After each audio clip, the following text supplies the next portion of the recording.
So now, since the very limited drugs available in India, and one of them being Saroglitazar, so we have our next speaker, Dr. Akash Shukla, talk to you about Saroglitazar and its impact on MASLD in India.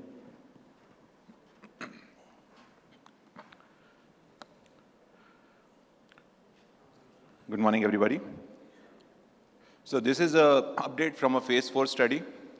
This included, this was a non-randomized, multi-center, open-label, single-arm study in patients with MASLD with comorbidities, either obesity, type 2 diabetes, dyslipidemia, or metabolic syndrome, who were given Saroglitazar for 364 days.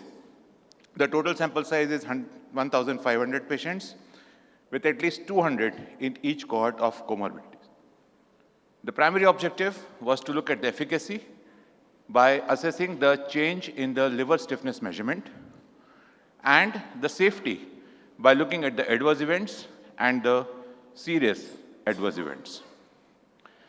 The secondary objectives were to look in the, assess the change in the fat content in form of CAP values or UOP values, and change in the biochemistry of the liver in form of ALT, AST, and alkaline phosphatase. The other secondary objective was to assess the efficacy at 24 weeks by looking at the change in the liver stiffness measurement, to assess the change in HbA1c at week 24 and 52, and to look at the lipid profile at week 24 and week 52, and assess the body weight and BMI from baseline to week 24 and 52. The last secondary objective was, again, related to the safety, which included the delays, deaths, cardiovascular events, cancer, the lab abnormalities, vital signs, and physical examinations. The NAFLD was defined as per the ASLD criteria by previous histology or clinical imaging in individuals who consume little or no alcohol and do not have a cause for secondary hepatic steatosis or another cause of chronic liver disease. In addition, the patients must have one of the following criteria: either liver stiffness through transient elastography of more than 8 kilopascals or serum ALT more than 45 units per liter.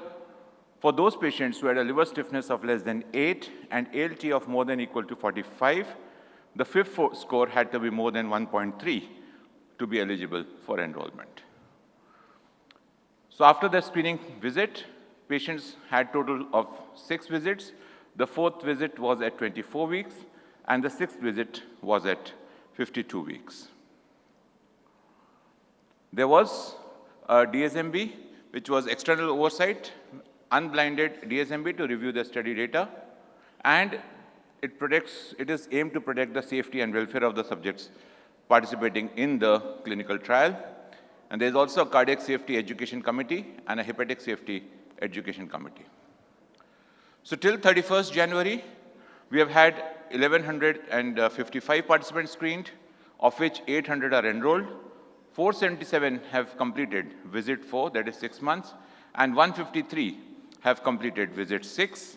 41 patients lost to follow-up, and withdrawal of consent is 21, and 1 patient discontinued because of the adverse event.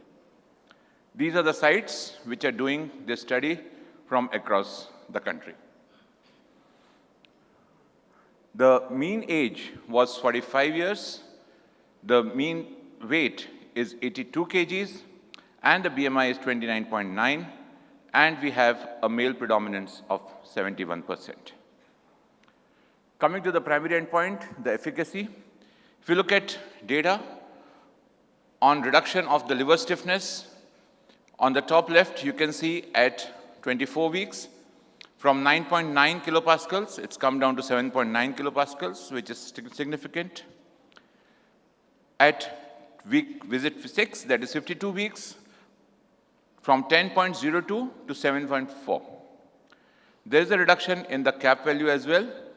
So CAP or UAP, depending on the machine used, 301 to 283 or 288 to 263 at week 24, and from 294 to 274 or 270 to 217 at week 52. Liver enzymes, all three of them have significantly reduced to almost 2/3 of the baseline at week 24, as well as, and there's a further decline at week 52 in most patients. If you look at the lipid profile, there's a reduction in all the parameters at week 24 and at week 52, except the non-HDL cholesterol at week 52. But of course, remember this is hardly 15% of the total sample size. So this is just an interim data that we have so far. Coming to the weight, BMI, and HbA1c, which are the secondary endpoints. So not much reduction in the weight. With regards to the HbA1c, there is a significant decline with 6.37 versus 5.9 at week 24 and 6.4 versus 6.2 at week 52. The total number of adverse events were 26 in 18 patients. 22 were mild, 4 were moderate, none of them were severe, and 5 of them were possibly associated with the therapy given. All 26 had resolved, and the dose was not changed in 24. In one, it was changed, and in one, the drug was withdrawn, and one patient discontinued, as discussed before. When you look at the adverse events, most of them were GI, that is 6 of the events, 8 had fever and asthenia, infections were in 2, tachycardia in 1, thrombocytopenia in 1, significant weight loss unintended in 1, rotator cuff syndrome 1, headache 3, cough 2, vaginal hemorrhage 1. 2 serious adverse events, one had acute pancreatitis and one patient had angina. The education has been that it is unlikely to be related. The first patient had acute pancreatitis, which resolved on its own with just supportive therapy. And the second patient had unstable angina with stenosis of LAD 85% and left circumflex 90%. So since this is only an update of the data which is available so far, so I'm not concluding anything, because unless we complete the full study, I don't think we can give any conclusions. Thank you very much. Thank you, sir. Dr. Akash. Yeah. One question. I mean, I know liver biopsy is not mandatory in these patients, but what % of these patients had liver biopsy? No, so we are not doing liver biopsies for these patients. So we do not have the liver biopsy data. I am not sure if we have really suggested to do liver biopsy, but I think at the end of it, we'll try to collate if any biopsies were done. But I'm extremely unlikely that biopsies would be done for these patients. Can I ask a question? Yes, please. What about the diabetic medications? What are the medications you're using for diabetes? Will they have any influence on the outcome with all the newer treatment? Sorry, I can't hear. He's asking what about diabetic medications? Yeah, so the patients were continued on the diabetic medications. There was so lifestyle modifications were continued.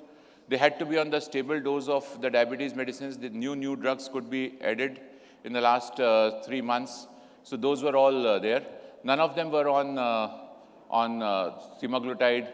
That was mandatory, so that was one of the inclusion criteria. So that was the exclusion criteria. You didn't use the drugs which can cause weight loss. Yeah, so like I said, those drugs, GLP-1s, were not included in these patients. Oh, nice presentation. What was the reason for discontinuation of drug in one of the patients? Sorry? The one patient had a discontinuation. What was the reason for that? So the patient who discontinued was the one who had acute pancreatitis. He did not want to continue the drug after that. That is why it was discontinued. And what was the effect of weight loss? Was it different between? So we don't have the data whether it is different in those patients who had an improved liver stiffness or who did not have a liver stiffness improvement. We do not have the data whether the weight loss was proportional or not. So we don't have that information yet. And were any patients cirrhotic in your study population? Were they excluded in FLD with compensated cirrhosis? Yes, so patients with cirrhosis are included in this study. Yeah, thank you, Akash. Please take your Thank seat. you. So